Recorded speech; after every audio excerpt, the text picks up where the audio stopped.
ayem tentrem. Amin. Ning niku Mas Yuda. Nggih. Kula ngemutke dhateng para pamirsa sing tengen panggung ati-ati nggih. Nek sing kono lho Mas, sing nek kok madhep sampean kiwa kae lho sing kono. Nggih, sing kiwa nggih. Ku nek gemujeng apa keplok ya hati-hati nek kepleset ndak nyemplung kali. Nggih. Wah, jantenan kok. Malah sekeca lho, Mas. Heeh, para napa mriko sederek-sederek dulur-dulur sing mirsani wayang iki malah penake. Lah piye penake? Mosok enek ndelok wayang kok karo mancing barang. Iya. Wah, wis jan penak tenan kok. Alhamdulillah. Luar biasa menika saking guyub rukunipun tresnanipun dumateng panjenengan napa melih masyarakat Keras menika benten kalian daerah lintunipun, Mas. Menapa bedane? Alah sok kala mongsone daerah liya niku sok seneng gegeran, sok seneng tawuran, tapi nek masyarakat mriki kondusif guyub rukun. Daerah liya karo tangga isok gak gelem nyopo, karo dulur sok gak gelem akur, tanggane tuku kulkas atine panas, tanggane tuku gelang atine melang-melang, tanggane tuku kalung atine bingung, tanggane tuku ceret lho mentret. Niku mergo saka ora akure isine iki mung ngeri atine kuwi. Serik. Ha nyonto kaya Pak Carik niku gak duwe sifat serik, tumindake sarwa apik, dasar sing wedok usahane pitik, duweke sithik diklumpukne kanggo nanggap wayang kulit, insyaallah barokah tambah apik. Allahumma amin. Amin. Wah jan. Nimbali Mas Yuda ki ora rugi. Mboten rugi, malah sing rugi kula. Lah piye ta? Ngejak coro keton iki gak omong blas. Ya Allah Gusti, nuwun sewu lho Kakang blekok moncrot. Ora sampe moncrot. Lah nyapa? Ya mung cemet ngono tok. Kakang blekok cemet mbok katuran ngendika wong iki wis awake dhewe karo Mas Bayu kok iso. Aku ki suwe lho ora ketemu karo Mas Mondol. Uwangen aku iki karo Mas Yuda. Lah yo Mas Mondol pripun kula ki suwe ora ketemu Mas Mondol. Kula niku kangen Mas. Ale Mas Yuda niku kangen.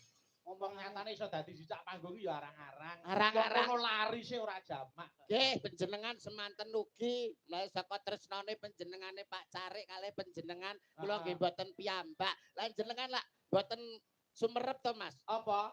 Masyarakat iso guyub rukun, pakliran wayang kulit iso jenjem tentrem, masyarakat iso manunggal dados setunggal.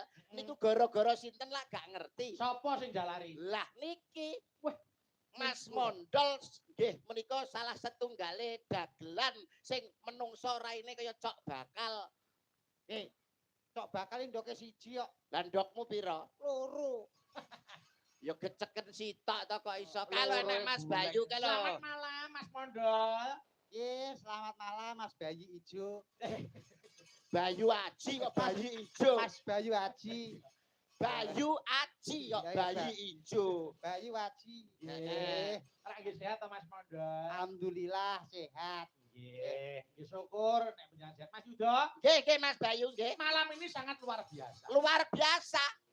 Napa mboten luar biasa panjenengane Pak Carik hebat kok. Panjenengan wau rias teng pundi Mas? Transit teng pundi? Lah kuwi mau ning daleme sapa? Daleme Karawitan. Putrane pembarep. Mbak Tika. Nggih. Halah tumbas dalem utawa tumbas omah, omah lawas saestu. Wah, lawange diukir. Cagake diukir. Jedinge tak kira ya diukir to, Mas. Lah kena diukir to lha apa ora? Mboten diukir niku wae. Jebule dipangan rayap. Ya ora to. Ya diukir ora. Wah hebat garwane ngasta polisi. Betul. Luar biasa. Namung saged urun rembug rakitak mung klungsu-klungsu nderek udu napa Mas Yuda. Mugi-mugi keluarga Bapak Carik Sarimbit Iba nggenipun kagungan kersa saestu pikantuk berkah rahayuning Gusti satemah temanten kekalih dados temanten ingkang sakinah mawaddah lan warahmah. Amin. Saiki genti kowe. Ndang ngono. Bisa omong ora iki jane cangkem Bapak kok Dinggo omong ki lho, wong koke. Dungane mantene. Ya ora kitang mong sethithik ki awakmu klungsu melu udu, ngono lho. Apa nek bandare kok udu? Lho ngene iki mulai menclek to. Jenenge klungsu melu udu ki awakmu ki nyumbang apa ngono lho kanggo Pak Carik. Pangan dhewe arek sumbangne Pak Carik.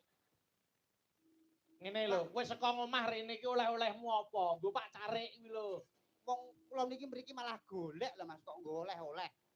Oh alah. Kowe wis karepmu ngono. Kowe iki keluargane Pak Carik iki ben